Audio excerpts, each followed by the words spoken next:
जरांगेंचं नेतृत्व अपरिपक्व, कालचा गोंधळ म्हणजे तमाशा. अजय बारसकरांचा हल्लाबोल, जरांगेंमुळेच मराठ्यांचा करेक्ट कार्यक्रम होत असल्याचाही घणाघात.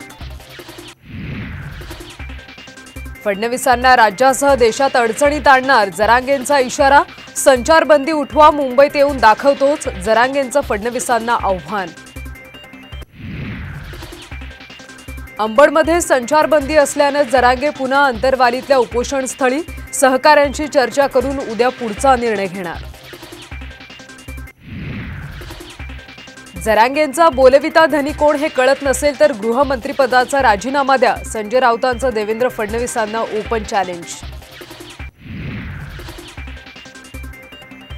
कथित जम्बो कोविड सेंटर घोटाळा प्रकरणी सुजित पाटकरांना कोर्टाचा दिलासा, आर्थिक गुन्हे शाखेने दाखल केलेल्या गुन्ह्यात जामीन मंजूर. आणि विकासाच्या मुद्द्यासाठी एकत्र आलो, वरिष्ठांचा अनादर करण्याचा हेतू नाही, सत्तेत सहभागी झाल्यानंतर अजित पवारांचं जनतेला पत्र.